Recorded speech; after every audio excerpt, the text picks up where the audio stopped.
Are you looking to start a new website or online store and to finally make your business dream a reality? You might be making a big mistake. No matter how confident you are in your idea, you risk wasting your money and time if you don't do market research. Market research helps you to figure out what your potential customers really want. We'll explain you how to do market research using 10 completely free tools. Stay until the end of the video and we'll also tell you about how you can conduct market research in 5 easy steps. Hey there, my name is Thiago Mazeo and I'm a content creator here at One.com. On YouTube, we give you tips on how to succeed online, so remember to subscribe to the channel and hit the notification bell. So let's get to our top 10 list. And number 10 on the list is Facebook. On Facebook, there are groups discussing basically everything from digital door locks to horse care. By engaging in groups and reading posts and comments, you can also understand what people are interested in and the problems that they encounter in their everyday life, their work, and also their hobbies. Where there are problems, there are needs. That's where you come in. In the same genre, we must mention Reddit. On Reddit, you can search for any topic, and since most groups are open, it might be even easier to do market research on Reddit than on Facebook. That doesn't mean that Reddit can replace Facebook. Read and take part in discussions on all platforms, as the people who are on Facebook are often not the same as those on Reddit. Next tip is Amazon.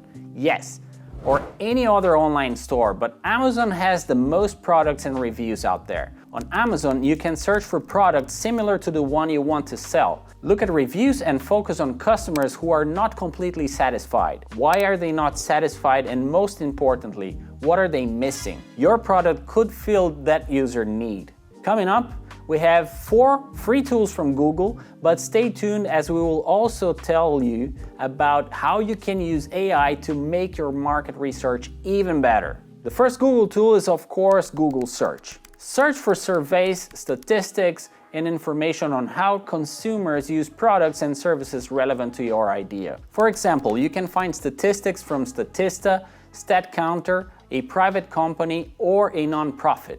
A good survey can show how large your potential customer base is or how interest in your idea has developed over the last years. Speaking of development, Google Trends is a very good tool for you to understand how popular your idea really is. Type a word or phrase into the search engine and you get a graph that shows how popular a topic has been today, yesterday, last year, and all the way back to 2004. A good idea grows in popularity, while an idea that was most popular a few years ago might be difficult to succeed with. Google Analytics is a superb tool to understand which ideas your customers are most interested in. Say, for example, you already have a web shop. Your next product idea might be right in front of you. Use Google Analytics to see which of your products are most popular and where there is potential for improvement. You might see a product that gets a lot of traffic but has very few sales. That could indicate that you need to change the product in some way. Google Forms is a free tool that makes it easy to ask your potential customers about their opinion. You can create a survey where you ask about how responders would want problems to be solved. Try to avoid asking direct questions about your idea, as this can introduce bias into the answers. This is called the mom test. If you ask your mom what she thinks about your idea, odds are that the answers will be positive. So ask questions about problems that you're trying to solve instead, and you will get more insightful answers. We mentioned that you can search on Google for good surveys, but there is one place you can use to find reliable surveys. That is data.gov.uk. This is a government project that stores non-personal government data to help you build businesses and services in the UK.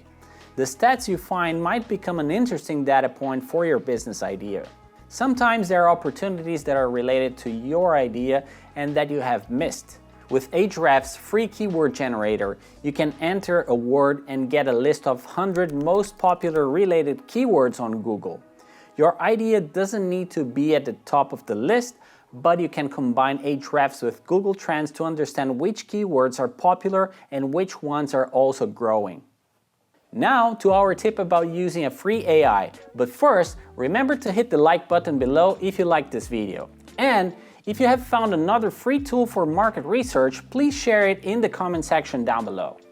Of course, you can use an AI to help with market research. With Copilot on Bing.com, you can ask anything. For example, if you ask for 20 ways to change and improve your idea, you can ask about common problems consumers have with a product. Copilot bases its answer on existing text, so it can't find completely new ideas, but an AI can help you identify problems and solutions that you might not have found on Facebook, Reddit, or Google. And those were our 10 free tools, but how do you actually conduct market research? We have created a 5-step guide for you. It's quite simple, and here it is, step 1.